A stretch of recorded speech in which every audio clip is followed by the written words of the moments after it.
At her warehouse in East London, interior designer Emily is busy planning a home transformation for her next client. I think that works really nicely together. Emily transforms homes across London, but her work is tailored to help a particular client: domestic abuse survivors experiencing furniture poverty.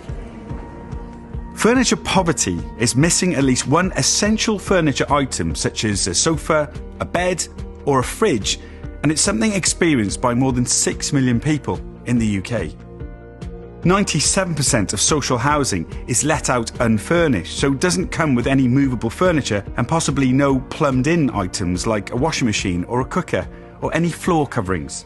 And it means for those fleeing domestic abuse, who are often housed in this type of accommodation, may have 4 walls and a roof, but nothing within them.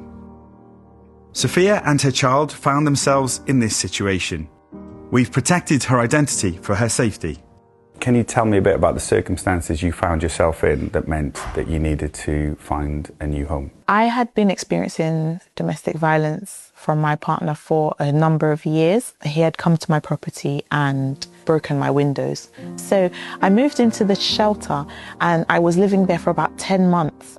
Eventually, Sophia was offered a property by her local council. So you walk into the property for the first time. What did it look like? My heart literally sank. You could tell that the property had been neglected. There was some wallpaper, but it was stained, it was dirty. There's no flooring, there's no paint on the walls, and there's no furniture.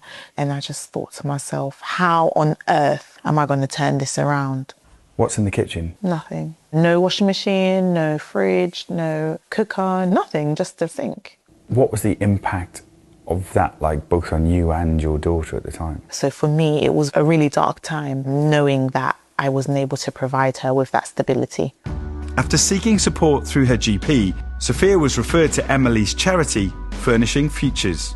With a background in both social work and interior design, Emily now combines her experience to help create homes for some of the 1.6 million women who experience domestic abuse each year, along with some of the 1 million children reported to live in furniture poverty. How important is a home? A home is really fundamental. If we don't have all our needs met at home, then we can't really function in the rest of our lives. And I think there's a misconception that once you've been rehoused and you've got a roof over your head, that you are safe. But these empty properties don't feel safe. The properties don't have any curtains at the windows, so anybody can see in, especially at night. And the dirt from cold, hard concrete, dusty floors, or nails and tacks sticking out of bare floorboards is obviously a risk of injuries for children. As an ex-social worker, you'll have seen firsthand the impact it has on people who don't have that comfortable home to go back to. Well, I've seen lots of mothers and children having to just sleep on a blanket on the floor. How can that derail people, even if they get one of these homes but there's nothing in them? Women tell us that they feel a huge sense of guilt at having brought their children to these properties, and often there is a sense that it might be better for them to go back to an unsafe situation for them in order to be able to provide the basics for their children.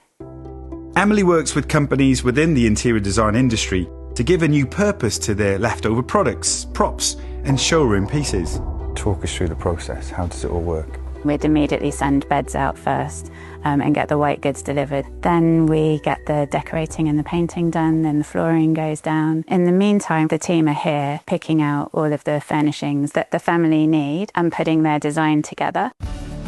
To minimise disruption, Emily and her team complete furnishing the property in just one day. They transform an average of 3 homes a week in London. What kind of reactions do you get? It really means a lot to families.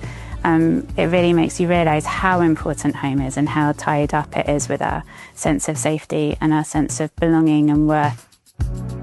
For Sophia, the difference was huge. It has completely turned our lives around. I now have secure employment, which means that I'm able to provide for my daughter. So she is able now to have friends over, to come home and sit at a desk and do her homework, to sleep in a bed. Overall, it's had a huge impact on both of us. There are many others who are living without the basics. Campaigners estimate more than 8 million essential items are missing from British homes, particularly in rented properties. Claire Donovan is the company director of the campaign group End Furniture Poverty. What are the essential items when we're talking about furniture poverty? It's the items we use every day. It's our sofa, our chest of drawers. If you look around the kitchen, your cooker, your washing machine, the table and chairs, and then things like floor coverings and window coverings to give your home warmth and comfort and privacy. What have you seen in terms of for people who don't have these things in their home? There's something called a poverty premium. It's actually more expensive in many ways to live without these essential items than to live with them. Not being able to store and prepare meals, so having to rely on takeaways, more expensive to heat your home, having to use the laundrette. Furniture poverty is also a key reason for people turning to loan sharks and doorstep lenders to replace something like a broken appliance. How do people get help? Sometimes housing associations might have something called a hardship fund. You can get help with furniture and appliances through Discretionary Assistance Fund in Wales and the Scottish Welfare Fund in Scotland. After that, it's looking at furniture reuse charities. 22 million pieces of furniture thrown into landfill every year in the UK. Someone might be sitting there right now thinking, I've got this chest of drawers that we don't use anymore, but it's in great condition. What can they do with it? How can people help this situation? I'm also a trustee of the Reuse Network, which is a membership body for furniture reuse charities across the UK. So if you pop on their website, you can put in your postcode and it will show you which furniture reuse charities are in your area who might be able to take your unwanted items. Another option, if you want to donate or receive items, is to check with your local council to see if their collection services can help people in need. A bed to sleep in, a hob to cook on, a wardrobe to hang your clothes might be similar things many of us take for granted. But for those without, the impact can be devastating. As I've seen today, furnishing a home and making it livable has the potential to transform far more than just the decor.